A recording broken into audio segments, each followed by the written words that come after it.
We have different times, but I greet all of you.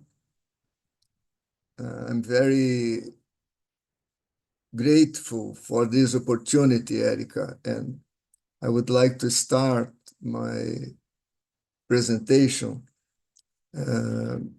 expressing my gratitude to the Theosophical Society in England, because 7 years ago, they arranged a program. I think it was the first international symposium or conference on the work of Anna Kingsford. I will show you the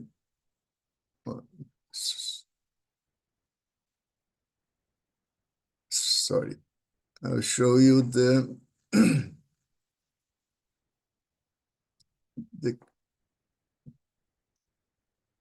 we have two things. One was this leaflet that they share, and this was a sort of card presenting this program. They call that remarkable series. So we have the people who talk on that occasion. And when we read this leaflet, we read at the beginning here, Anna Kingsford from 1846 to 1888, was a short life, is a major but neglected figure in the Western esotericism, who inspired individuals and organizations in many fields. This reassessment will tackle difficult questions. So first of all, I want to express my gratitude to the Theosophical Society in England, and also, of course, my gratitude to the European School of Theosophy, and particularly to my friend Erica, for selecting Anna Kingsford as one of the major figures of the Theosophical Society history, or the Theosophical movement history.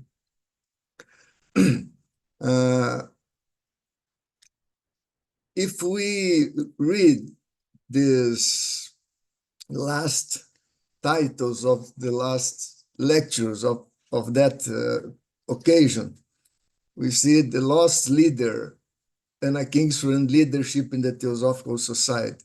And then Anna Kingsford and esoteric Christianity. And then Anna Kingsford and the greatest need of our times, the advent of a truly Catholic and scientific religion. Just reading these titles, we see immediately there are difficult questions. For instance, religion nowadays, is it really something fundamental? Is it really possible to have a truly Catholic and scientific religion? Difficult questions.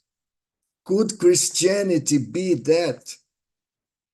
Of course, today Christianity is far from that, but is it possible that if we reassess the origins of Christianity, or what we used to say esoteric Christianity, a deep interpretation of the Christian symbols and parables, etc.,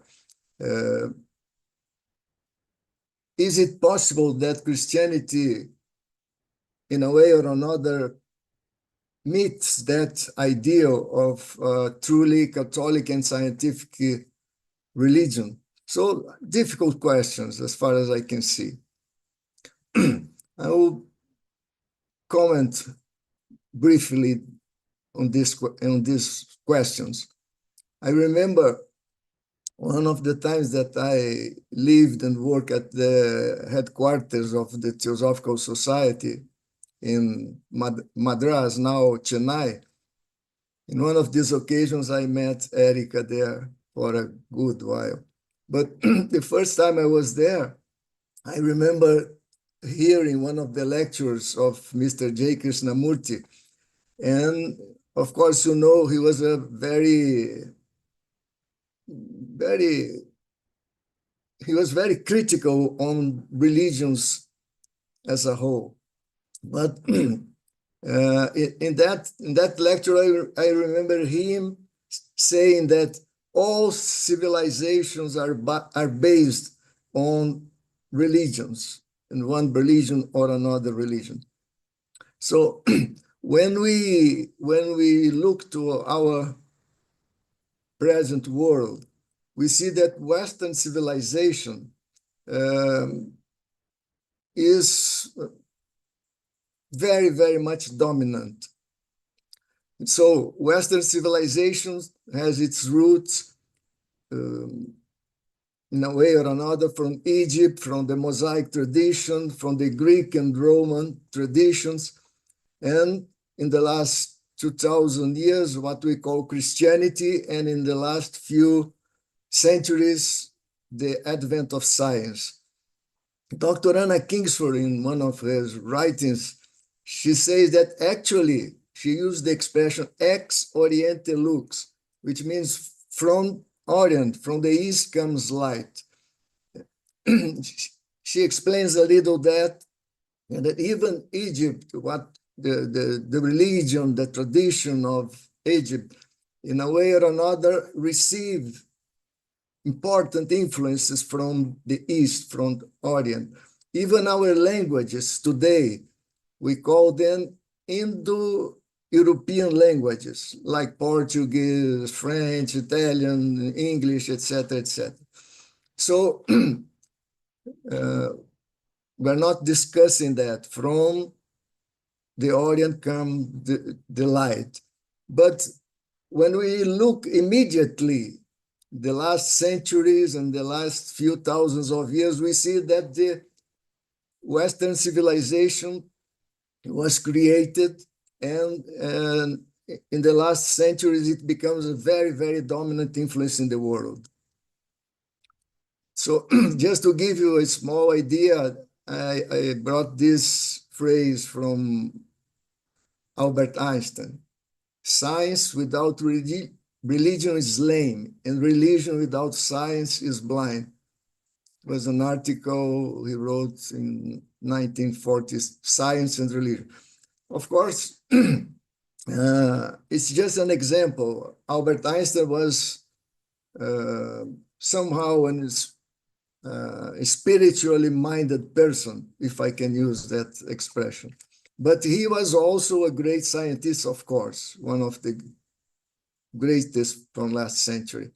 So, in a way or another, religion is important even today.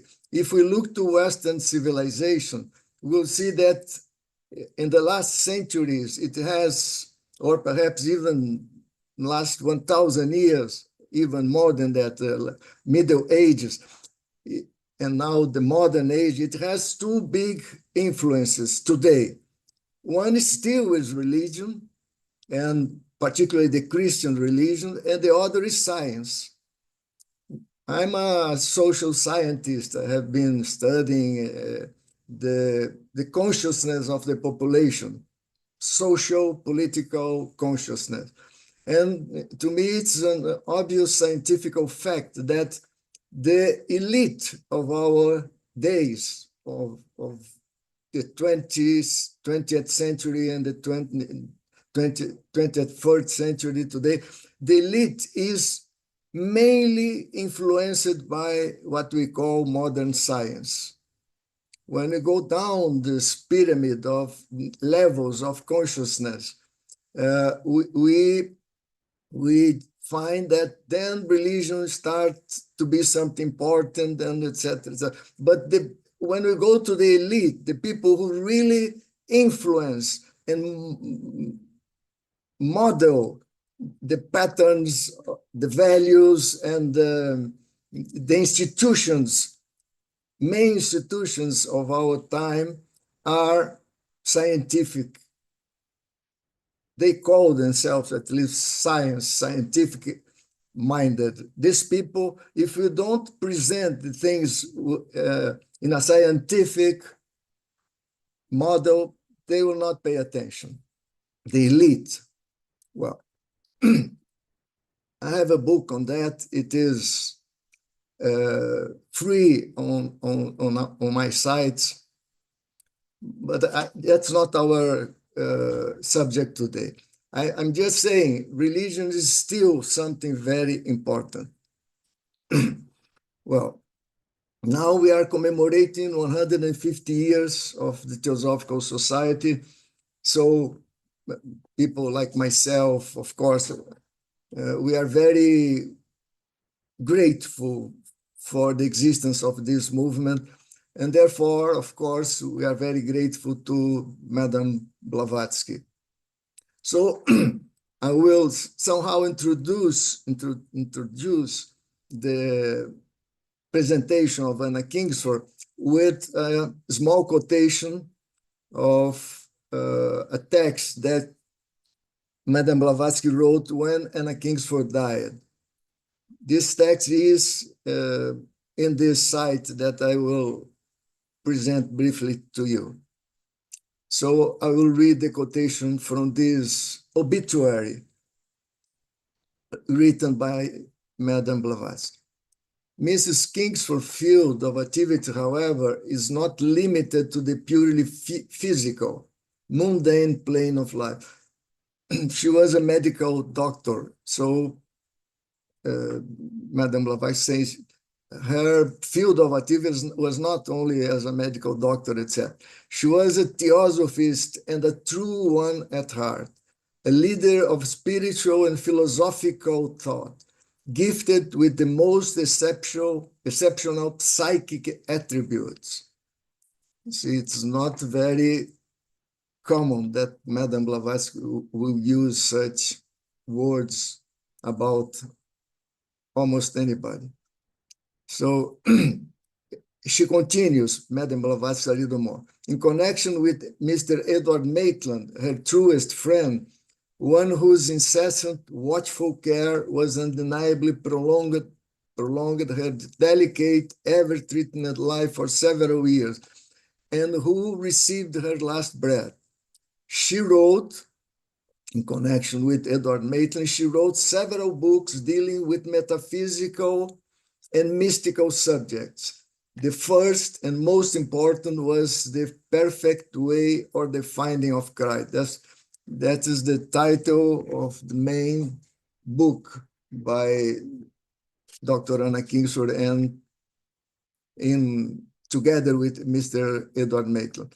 The Perfect Way or the Finding of Christ. This book, as many others, are in that site that I will go back in a few moments. So Madame Blavatsky says, this book, which gives the esoteric meaning of Christianity, it sweeps away many of the difficulties that thoughtful readers of the Bible must contend with in their endeavors to either understand or accept literally the story of Jesus Christ as it is presented in the Gospels. And I would add all the Bible from the beginning, from the Genesis up to the Revelation, the Apocalypse, at the end of the Bible, all that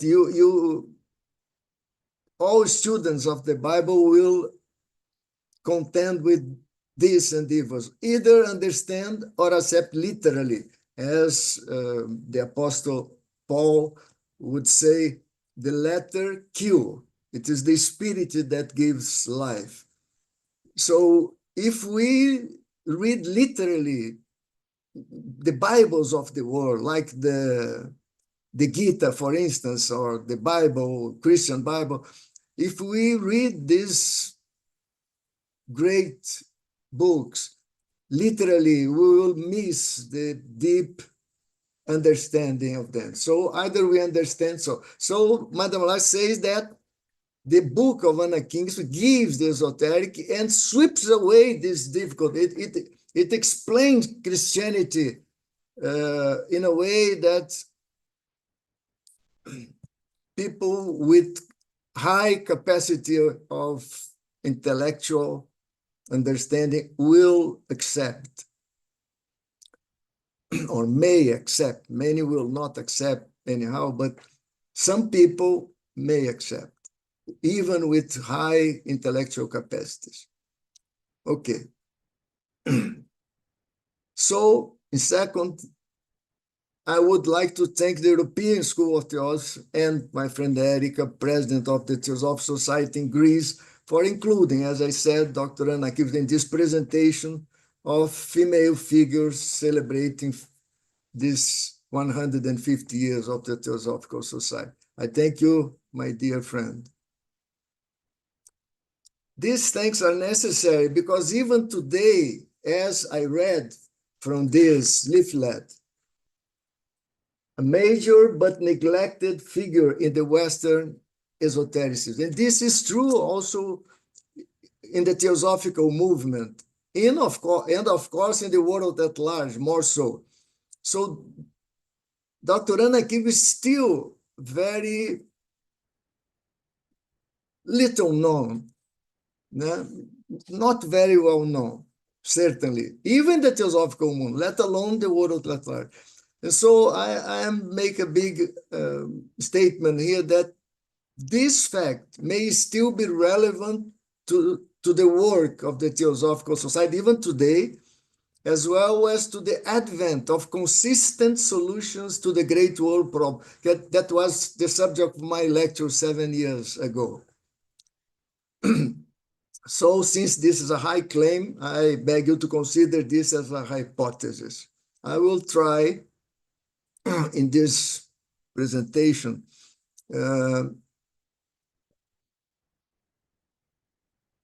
if possible, tackle three things briefly. One, the life of Anna Kingsford. The other, present to you the site Anna Kingsford, where all the works by Anna Kingsford and Edward Maitland are there, free. You can go there. I will show briefly to you.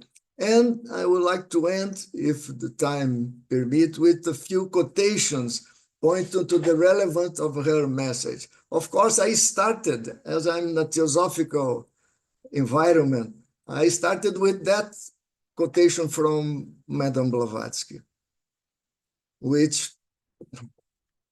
already was showing the great relevance of the message of Dr. Anna Kingsford. So that's why I need to thank the Theosophical Society in England, and I need to thank the Theosophical European School of Theosophy and my friend Erika, because Dr. Anna Kingsford is not well known.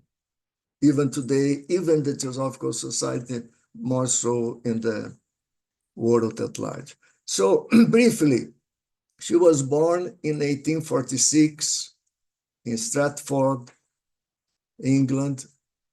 Very, very, she has a fragile, frail health from all her life, from childhood. But at the same time, she was very precautious. She wrote her first book. The book was published when she was 13 years old.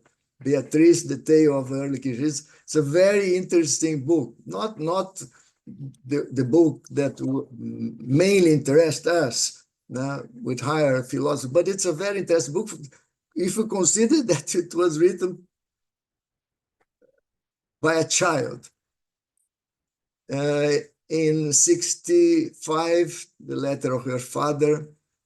In 67, she marries Algernon Godfrey Kingsford. Her name before marriage was Bonus. Her father surname was Bonus. So when she married, her name, like Madame Blavatsky's, Elena Petrovna, Blavatsky, Anna Kingsford is Anna Bonus Kingsford. Kingsford from the marriage. She married Algernon, was a cousin of her. A year after her daughter Edith was born, and she writes stories for this magazine or period journal until 72, 4 years.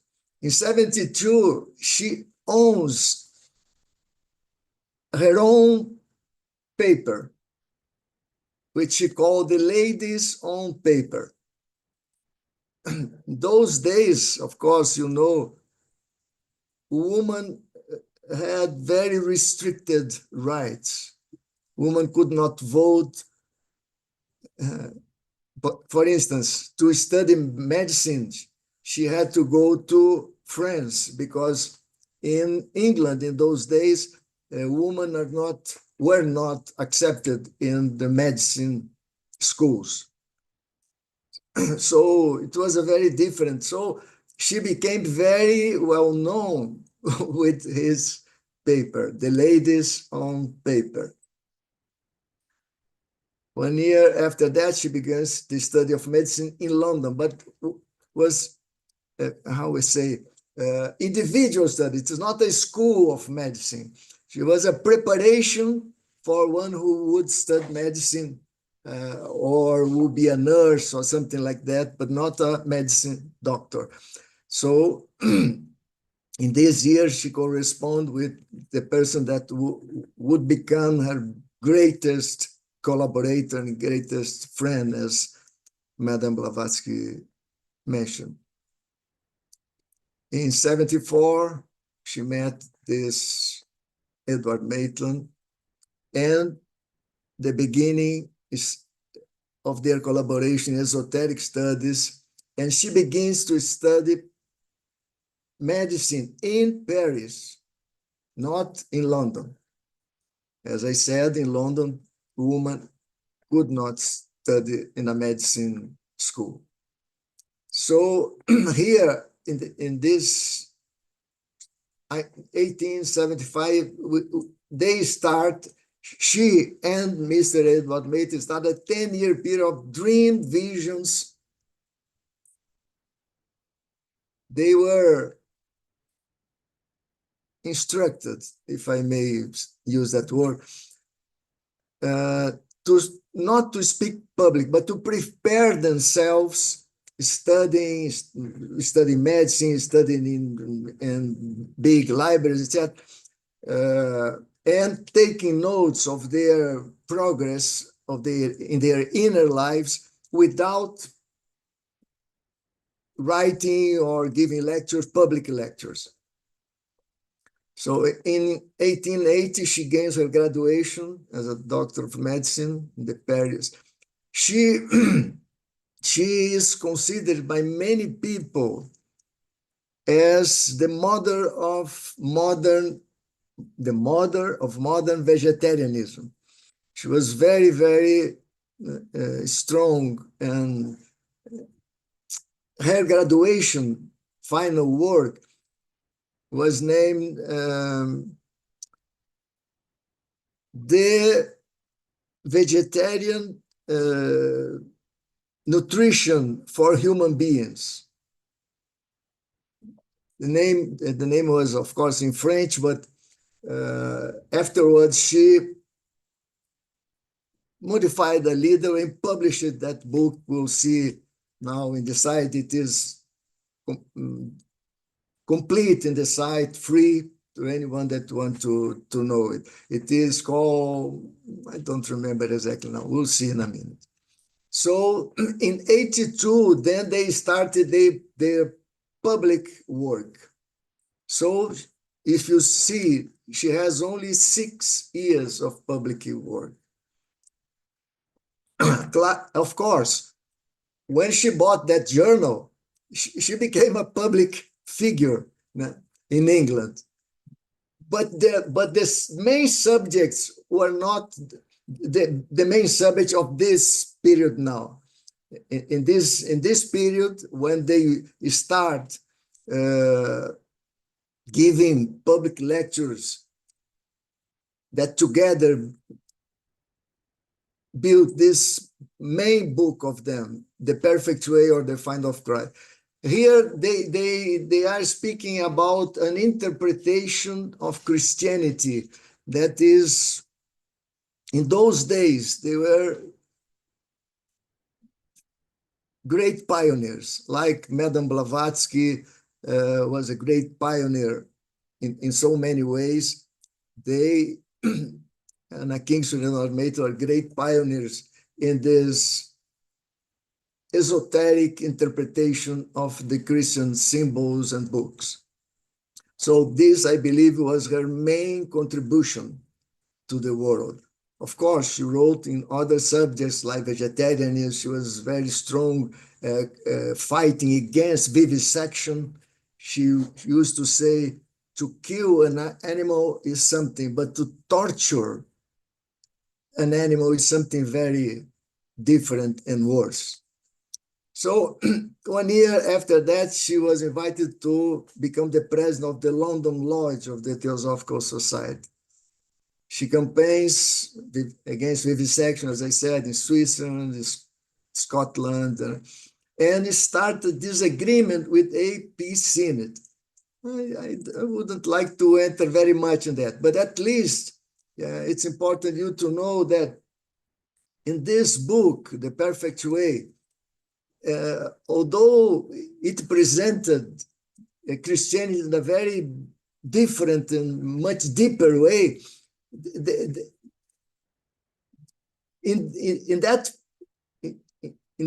moment, the book became more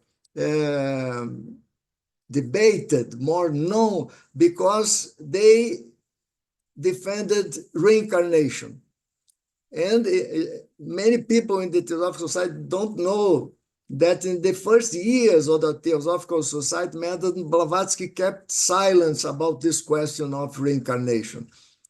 Some people say, some books, that she was against reincarnation. That's not true. We have the testimony of Mr. Judge, William Judge, one of the founders of the Theosophical Society, saying that although it was true as that she was not speaking publicly about reincarnation for some reasons, but he knows that she knew about reincarnation, of course, because when he lost a daughter, she talked a lot with him about reincarnation, etc., etc. So obviously, Madame Blavatsky knew about reincarnation, but she kept silence in those first years of the Theosophical, we call the New York years, the beginning, very beginning of the Theosophical Society.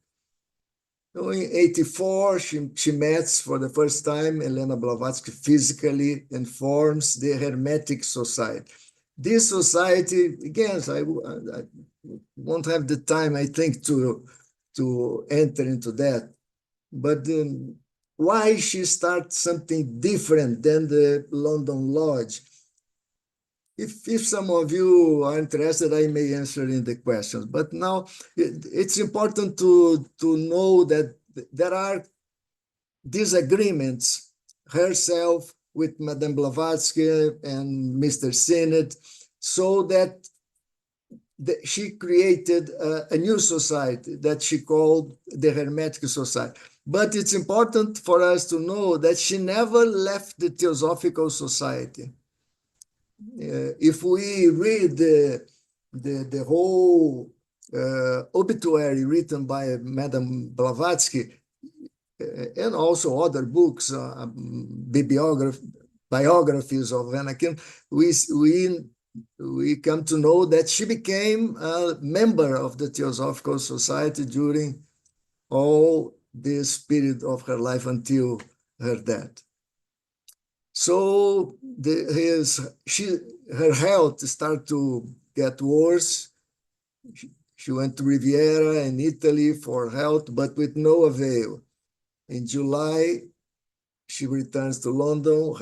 Her health is very poor. And in 1988 and 22 of February, at the age of 41 years and 5 months, she passed away. So this is a very brief chronology of her life. So this is a picture of her I believe she was about 30 years old, 30 years old in this picture. And here is a close of the same picture.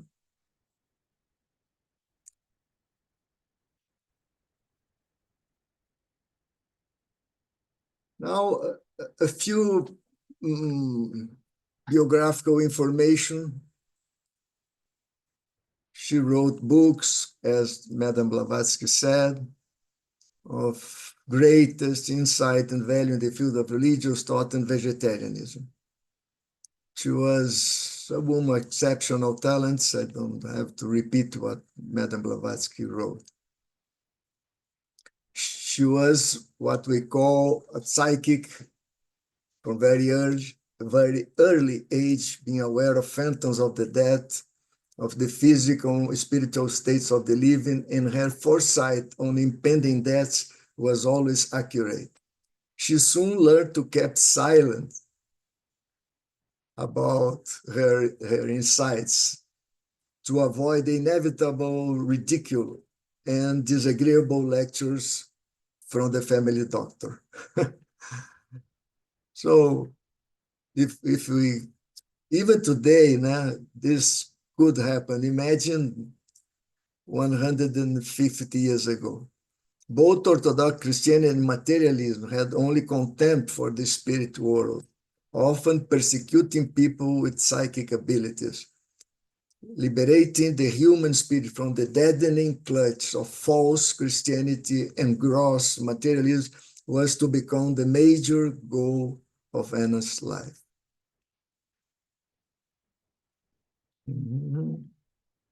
So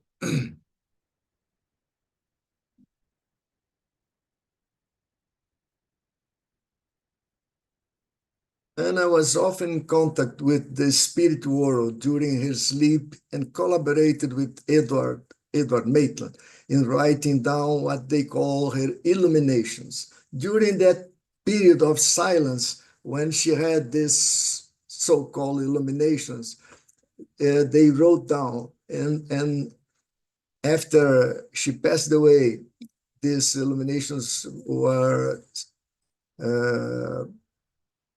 put together in a new book. It's called Clotted with the Sun. It's an image from the Revelation, the end of the Bible.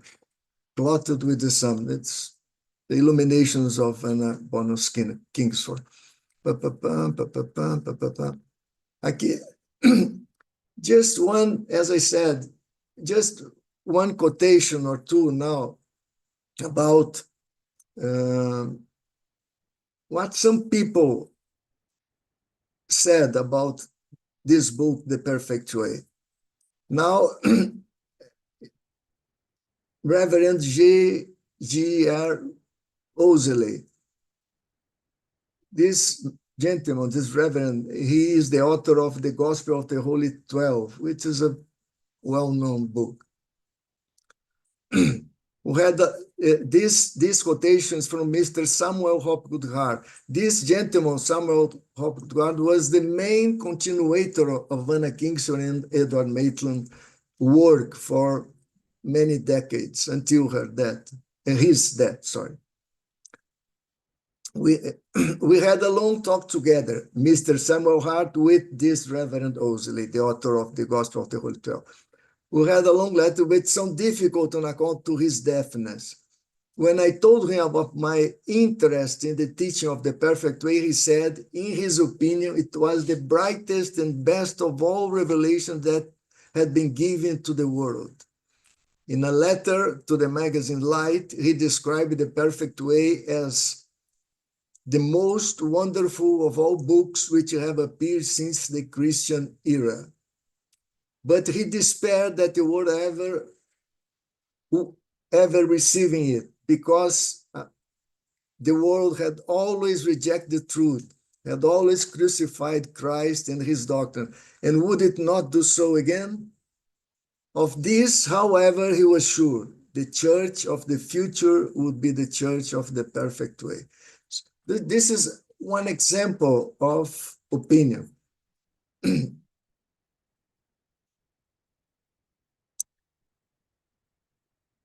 Now, here, all the works by Anna Kingsford and Edward Maitland. I will go to the site to show you in the time that we have. And if you have some more time, I will give you one or two more quotations. The site, where are you? Here. So, in this site, we have, as I said to you, in this section, works by Anna Kingsford and Edward Maitland. All their known works. It is in chronological order, as far as I could. So,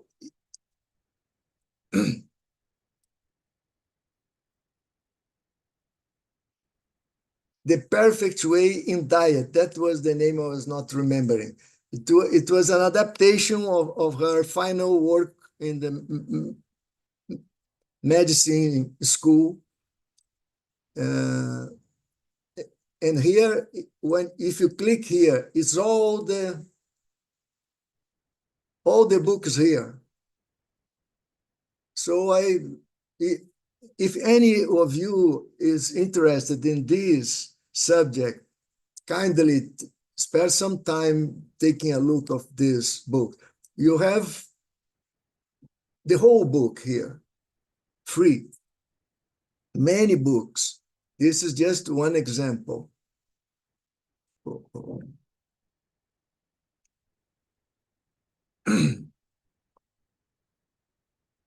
So each link here goes to a book, to a whole book.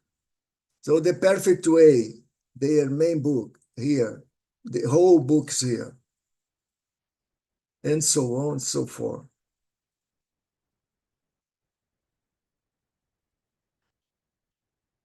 Okay, so this was a year of patience. Some of these books were almost unknown. I remember I found one of these books, and there is a church. I believe it's the only Christian church, as far as I know, that is strictly vegetarian. It's called the Order of the Cross. The headquarters is in London. I became friend of a gentleman, Mr. Gabriel Buist, became a dear friend. Now he passed away. And he showed me their library. And I was fascinated to see some books that I've never heard about. And it's a sort of very particular, protected library they have in this beautiful headquarters near Kensington Palace in London. So I believe, see, each one of these links are one book. So you see, one of these books was this one here, The New Gospel of Interpretation. Is an abstract of when Dr. Anna Kim passed away. Edward Maitland created this new organization called the Esoteric Christian Union. After he passed away, after some years, this Esoteric Christian Union stopped functioning. But here is a summary of their intellectual work interpreting the Christian symbols and books. So I could say this was also by chance. I don't believe in chance, of course, and I asked Mr. Gabriel, would you mind to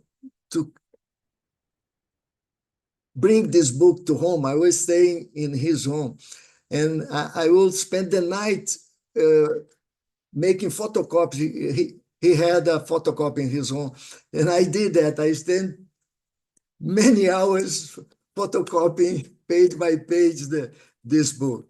It's just a curiosity. Many things like that happen uh, in the years that I was constructing this site. So you have, for instance, this one, the Creed of Christian Order addresses an essence on esoteric Christianity. The most important book, addresses an essence on vegetarianism. It was for many times considered one of the best books on vegetarianism. I'm meaning the beginning of the 20th century.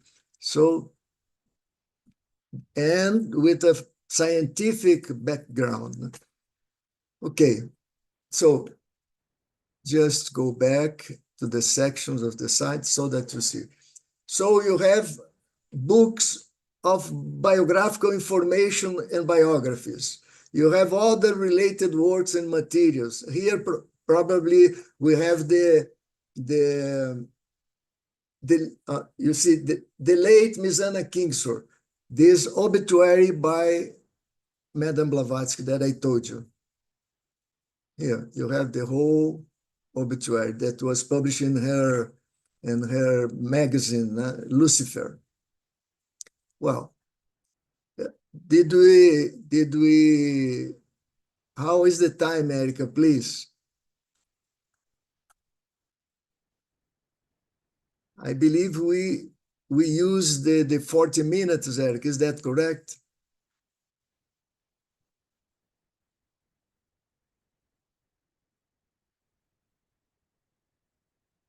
If you have some questions, I would be pleased to try to answer them.